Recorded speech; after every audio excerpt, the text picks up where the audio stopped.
My name's Eli. I'm 34, and I guess you could say I've always been the responsible sibling. Not the favorite, not the rebel, not the golden child, just the one who showed up on time, paid my bills, and remembered everyone's birthday. I work in finance, live alone, and don't really make a fuss about much. My family? Well, they're loud, close-knit in that performative way, and very good at pretending everything's just peachy while sweeping real problems under the rug.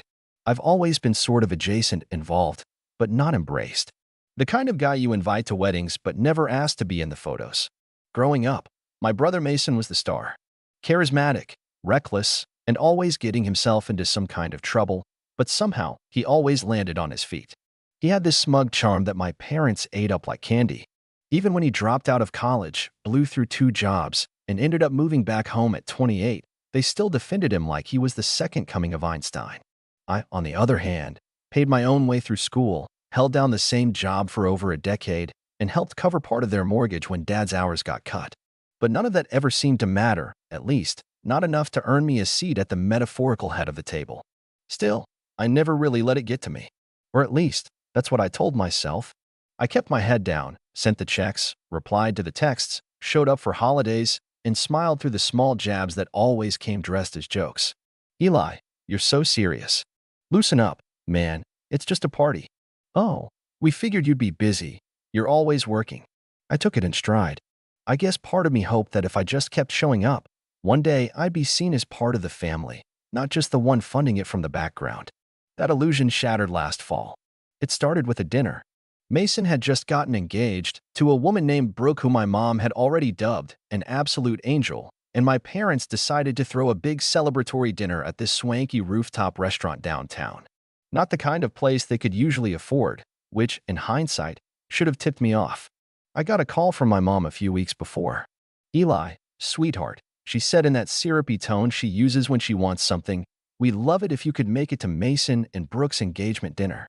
It's going to be such a special night. Of course, I said without hesitation. Just send me the details. And if it's not too much trouble, she added, lowering her voice, we were hoping you might help with the reservation. Just to hold it, we'll pay you back, obviously. I should have known right then that we'll pay you back meant I'd never see that money again. But like always, I agreed. I called the restaurant, booked a private space for 20 people, and gave them my card for the deposit. I didn't mind. Not really. It was Mason's night. And maybe, just maybe, this time I'd feel like I was truly a part of it. The night of the dinner, I showed up right on time, 7 o'clock sharp.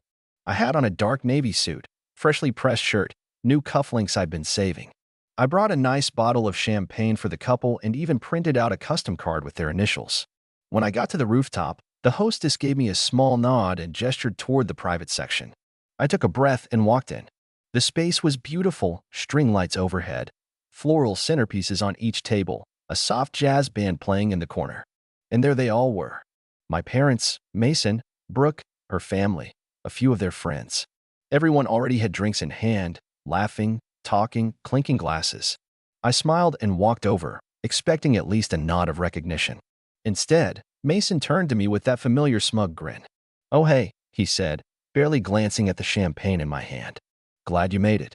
Then he pointed toward a fold-out chair set off to the side, next to a trash bin, no less.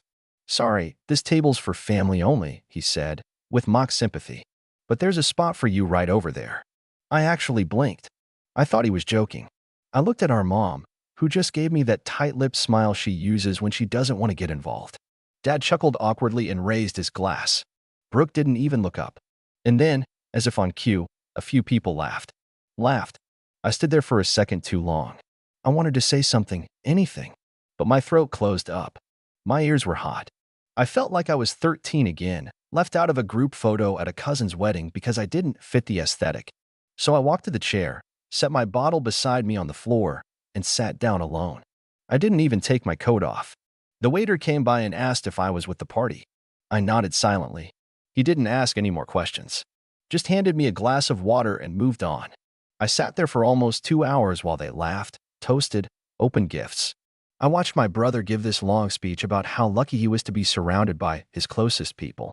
I watched my mom tear up when Brooke called her the best future mother-in-law a girl could ask for. No one even asked if I wanted to order. Eventually, dessert came out, some kind of elaborate layered cake with edible gold flakes.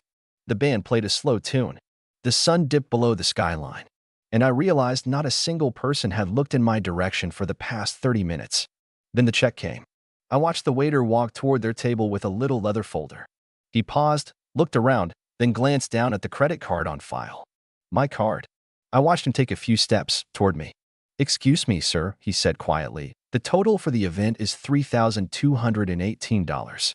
Should I run the same card for the final amount?" Everyone at the table turned to look. My brother raised an eyebrow. "Oh, yeah," he said casually. "Eli's got it." The waiter looked at me, and I smiled. A calm, slow, measured smile. My voice was steady. "Not my table," I said, just loud enough for everyone to hear. I was told this was for family only. There was a silence so sharp it felt like the air had snapped in half. My brother's mouth opened slightly. My mom frowned, confused. Dad sat straighter. Brooke's dad furrowed his brow. The waiter hesitated. "Sir, you made the reservation?" "I did," I nodded. "And I paid the deposit. But I'm not with them. I'm over here, at the side table." I stood slowly, picked up my coat, and nodded toward the trash can, where I belong, apparently. You could almost hear the collective thud of jaws hitting the floor. For a second, nobody moved. The waiter stood awkwardly between tables, holding the bill like it was radioactive. My brother looked like someone had just slapped him with a fish. My mother's eyes narrowed, flickering between me and the check, trying to figure out how this got away from her so fast. "Wait, Eli," she said, her voice low and slightly shaky. "What are you doing?" I shrugged. "Following the seating chart, Mom. Mason said this table was for family only. I assumed that meant I wasn't included." I looked at the waiter. "I didn't eat. I didn't drink. I wasn't welcome. So I won't be paying." "Don't be ridiculous," Mason snapped, the smirk cracking into something uglier. "It's just a joke, man. Lighten up. You always take things so personally." The room had gone quiet. Even the jazz band seemed to be winding down to an awkward hum. All eyes were on me, and for the first time in years, I wasn't shrinking beneath them. "Yeah," I said slowly, "that's the problem. You think everything's a joke, as long as it's at someone else's expense." Brooke looked confused, like she was just now catching on that something real was happening. Her father, a stiff man in a blazer who had barely said a word all night, gave Mason a sharp look. "You invited this man to your engagement dinner and sat him next to the trash can?" he asked, incredulous. Mason scoffed and looked to my mom for backup. She straightened in her seat and smiled tightly. "Let's not blow things out of proportion. Eli's just being dramatic. He's always been sensitive." I almost laughed. That was her go-to line. Always had been. He's just sensitive. He's just tired. He's just overreacting. Any excuse to avoid admitting that something cruel had happened and that they'd let it happen. The waiter cleared his throat. "I'm sorry to interrupt again, but the restaurant needs to process the bill before we close the tab on the private space. If the card on file won't be used, I'll need an alternate." Silence. I turned and started to walk toward the elevator. That's when my dad finally spoke. "Eli, come on. You've already paid for half. You might as well just finish it." I stopped cold. That sentence, "that might as well," snapped something in me. I turned back. "You're right, Dad. I did pay the deposit.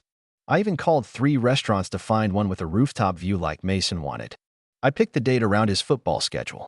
I ordered custom floral arrangements because Mom said fake flowers would look cheap in the photos. I paid the $500 non-refundable deposit without blinking, and I showed up on time, alone, in a suit to support my brother.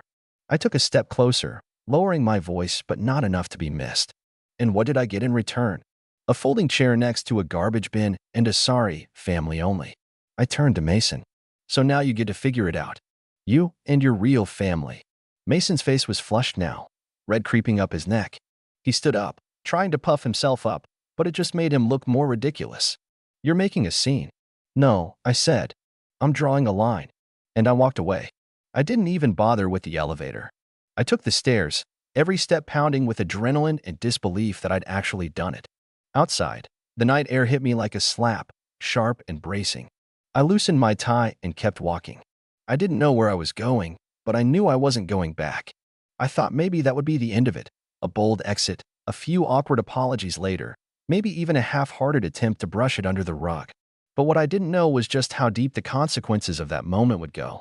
Because later that night, long after I'd gotten home, still in my suit, Still holding that unopened bottle of champagne like a ghost limb, my phone lit up. First, a text from Mason. Dude, seriously? You couldn't have just paid the check and talked to me after? Then another. For Mom, you embarrassed us in front of Brooke's entire family. Was that your goal? Revenge. And then, a call. From an unknown number. It was Brooke. Hi, she said, her voice quieter than I'd ever heard it. I know we don't really talk, but can I ask you something? Sure, I said cautiously. Did you really pay for everything? The deposit, the flowers, all of it. I paused. Yeah. There was a silence on the other end. Then, they told my dad you offered to. That it was your idea. That stopped me cold. I never offered, I said slowly. They asked. I said yes. I didn't expect anything back, but I definitely didn't do it for show. Brooke sighed. Well, my dad's furious. He thought you volunteered as a kind gesture. But now he's saying he wouldn't have agreed to the restaurant if he'd known it was being paid for by someone they basically shoved in the corner. I didn't say anything. He said Mason and your parents made him look like a fool. Another pause. I'm not calling to get involved, she added quickly. I just thought you should know. I thanked her, and we hung up. But the fallout had only just begun. Over the next few days, things escalated faster than I expected, and not in the way my family probably anticipated. It started with the group chat. You know the one, the big family thread that usually lit up around birthdays and holidays with recycled gifts, blurry food pics, and Happy Friday texts from my aunt. I hadn't heard a peep from it since the night of the dinner, but suddenly it roared back to life. Mom, Eli, we need to talk. Call me when you have a minute. Mason, you seriously messed things up with Brooke's family. You owe us a fix. Dad, this is getting out of hand. Just apologize and let's move on. I didn't reply. It wasn't just about the chair. It wasn't even about the bill. It was about everything that came before. Years of being treated like the emergency contact, the designated driver, the backup wallet. And now that I'd finally said no, they didn't know what to do with me. What made it worse, or maybe better, depending on how you look at it, was that Brooke's father apparently wasn't the type to take humiliation lightly. From what I gathered through a mutual friend of Mason's, a guy named Trent who'd always been more decent to me than most of them, Mr. Whitaker had a meltdown the night after the dinner. He'd paid for Brooke's private schooling, helped her start her marketing firm, and had apparently gone out of his way to plan a smooth, elegant engagement season, only to find out the groom's side lied about who paid for the venue, treated their own family member like trash, and stuck him with half the drinks tab after I refused to pay the rest. According to Trent, Brooke's dad said something at brunch the next day like, if this is how they treat their own blood, what happens when you marry into it? Ouch. The ripple effects hit Mason like a freight train. Suddenly, wedding planning was on pause. Brooke had gone back to her condo for a mental reset, and the Pinterest boards vanished. My mother, in damage control mode, sent me a long email. Not a text, not a voicemail, an actual email. The subject line was, please. The body of it was 5 paragraphs of sugar-coated manipulation, all about how she never meant to hurt me, how she never realized I felt excluded, and how it would mean so much to the family if I'd just be willing to sit down with Mason and smooth things over. But nowhere in that letter was the word sorry. Just, we didn't realize. You misunderstood. Let's not let one silly night destroy the bond we've built. I stared at that last line for a while. What bond? Was it the bond where I drove 3 hours on Christmas Eve to bring gifts because Mom said Mason wasn't in the right headspace to shop for anyone? Or maybe the bond where I canceled my trip to Spain 2 years ago because Dad needed surgery and they didn't have the money for a home nurse? Or the bond where I co-signed the loan on their second car without even being asked twice? The same car Mason borrowed and never returned? I let the email sit in my inbox. I didn't reply. 2 days later, my Aunt Karen, Mom's sister, called me. That surprised me. She wasn't exactly warm and fuzzy, but she was sharp. A no-nonsense businesswoman who ran her own interior design firm and always had this air of barely concealed judgment. I hadn't spoken to her in over a year. Eli, she said, I heard about the dinner. Of course you did, I said, trying to keep the sarcasm out of my voice. I'm not calling to scold you, she said quickly. I just want to say good. About time someone shook the tree. That caught me off guard. She sighed. Look, I know how your parents are. Always brushing things under the rug. Always pretending things are perfect. But they've leaned on you too much for too long. And Mason? He's always gotten away with treating you like some kind of side character. I appreciate that, I said quietly. But why now? Because now the Whitakers are involved, she said, her voice dry. And your mom's panicking. She called me yesterday and asked if I'd be willing to talk some sense into you. I raised an eyebrow. And what did you say? I told her you didn't need sense, you needed space. And that maybe it's time they learned how to function without using you as scaffolding. That was the first time I felt like someone in my family actually saw me. Not as a checkbook, not as a punching bag, just as a person. Later that night, I got another text, this time from Mason. Mason, bro, Brooke's dad just canceled the deposit on the wedding venue. Said we're not aligned in values. Fix this. Not can you help me? Not I'm sorry. Just fix this. And that's when I realized he still didn't get it. He still thought I was a tool in his toolbox. A pressure valve. A wallet with a heartbeat. So I decided to finally fix something, but not the way he meant. That night, I logged into the shared account I'd set up a year ago, the one Mason had used temporarily while he was unemployed. The one he never got around to closing, but had his gym membership and Spotify linked to. And I quietly moved the remaining funds into a new private savings account I'd started. Not much, just a couple thousand. But it was mine. Funds I'd left untouched out of some vague sense of brotherly loyalty. Then I called the bank and closed the joint line entirely. The next morning, Mason called me 4 times in a row. And when I finally picked up, his voice was frantic. What did you do? I didn't say anything. Bro, I have a date with Brooke tonight. I was going to take her to that place she likes, and my card's bouncing. It says the account doesn't exist. I know, I said. I closed it. You what? You can't just. I can't, I said calmly. I can, and I did. You told me I wasn't family, remember? You don't get to use my money if I'm not even allowed at the table. He stammered for a second, then switched tactics. Come on, man. Don't do this. You're jealous. Admit it. You've always hated that I got the attention. Now you're just throwing a tantrum because Brooke's dad took my side. I laughed, actually laughed. Oh, Mason, you really think he's on your side? There was silence. Then I said, don't worry, man. You'll figure something out. You always do. Maybe ask mom to open a line of credit in your name again. Or maybe Brooke's dad can teach you how to stand on your own. And I hung up. I don't know what Mason did after that. But a few hours later, my phone buzzed again. This time, not from him. It was an email. From Brooke. Subject line, I think we need to talk. I stared at Brooke's email for a while before opening it. The subject line, I think we need to talk, felt like the precursor to something big, something I wasn't entirely sure I was ready for. But curiosity and a strange sense of closure pushed me to click it. It was longer than I expected. Polite, but personal. Formal, yet laced with the tone of someone who was clearly unraveling. She started by saying she understood how awkward the dinner had been and that she hadn't realized how I'd been treated until everything came crashing down. She admitted she hadn't paid attention. I was so caught up in planning the perfect night, I didn't stop to see the full picture, she wrote, but that her father had been furious. Furious not just because of the financial deception, but because of the principle of it. He said if they can publicly humiliate someone who financially and emotionally supported the entire night, she wrote, then I need to seriously reconsider who I'm marrying into. Brooke didn't mince words. She said Mason had downplayed everything at first, calling it a minor misunderstanding. But once her dad showed her screenshots of the restaurant invoice, he'd requested a breakdown from the manager, the lies started to crack. Mason had told her I insisted on paying, that I didn't want to sit at the main table because I was introverted, that I'd left early because I had a work emergency. But once I talked to the waiter myself, yes, I called the restaurant, she wrote, the story fell apart completely.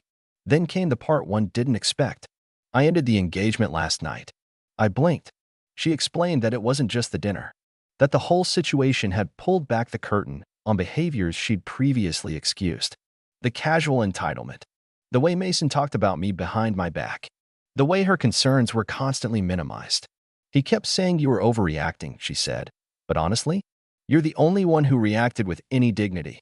She ended the email with a short note. I'm not writing this to pit myself against Mason or to drag you into drama. I just wanted you to know. I see it now, and I'm sorry I didn't see it sooner. I sat there for a long time, rereading it. Not because I didn't believe it, but because I wasn't used to being believed. The next few weeks were oddly quiet. The family group chat died out completely. Mason tried calling twice more, but after I didn't answer, he stopped. I learned through the grapevine that he'd moved back in with her parents. Brooke returned the ring. Her dad sent out an official cancellation notice to the wedding venue and vendors. A few of Mason's old friends dropped off the map entirely. Apparently, some of them had been riding his coattails to Brooke's connections. I thought that would be it, that it would all just settle into silence. But then one Sunday morning, I got a knock on my door. It was my mom. She stood on my front porch in a long cardigan, holding a Tupperware container of lasagna like it was a peace offering. Her eyes were puffy, her makeup thin. I didn't say anything, just opened the door a crack and waited. "I brought you dinner," she said. I didn't reach for it. I just wanted to talk. No excuses. That part surprised me. I let her in. She sat at my kitchen table like she used to when I was a kid, same nervous fingers, same forced smile. But this time, no passive aggressiveness. "No, you're just tired." "No, he didn't mean it." She cleared her throat. "I owe you an apology." I crossed my arms. "Just one." Her face tightened, but she nodded. "Fair. Probably more than one." She took a breath. I didn't see it. Not because it wasn't there, but because I didn't want to see it. Mason's always been loud. He takes up space. And you never asked for anything. You just did. You handled things. You showed up. I guess. We started treating you like a safety net. Something we assumed would always be there. "That's the thing about safety nets," I said. "People only look at them when they're falling. Never when they're climbing." Her lip trembled. She looked down at her hands. "Your father and I were wrong. We let Mason get away with too much. We let him treat you like less." I stayed quiet. "I know I can't undo that. I know a lasagna and a sorry won't fix years of imbalance. But I just wanted you to know, I see it now. And I'm sorry." I watched her for a moment. For the first time in my life, she wasn't dodging or deflecting. She wasn't defending Mason. She wasn't telling me to lower my voice or get over it. She was just sitting there, owning it. I nodded slowly. "Thank you." We didn't talk for long after that. She left the lasagna. I walked her to the door. She didn't ask me to forgive Mason. She didn't ask me to call him. She just said, "Take care of yourself," and drove off. After that, things didn't magically repair, but they didn't get worse either. My parents started sending individual messages instead of group ones. Short ones. Respectful. My mom invited me to Thanksgiving in a few months, only if you feel up to it, she said. I haven't decided if I'll go. Mason, from what I hear, is back to working part-time at some startup he hates. Living rent-free. Avoiding eye contact with mirrors, probably. He hasn't reached out again. And I'm okay with that. As for me, I started doing more with my time. I took that postponed trip to Spain. I bought myself a new set of noise-canceling headphones. I read books on boundaries, on family dynamics, on quiet strength. I even started seeing a therapist. And not because I was broken, but because I realized healing doesn't come from waiting for someone else to say sorry. It comes when you look at your own reflection and say, you deserved better. And you gave it to yourself. So no, I didn't pay the bill that night. But I finally cashed in years of silent debt. And for the first time in my life, I'm not sitting next to the trash can. I'm at my own table. And that table is enough.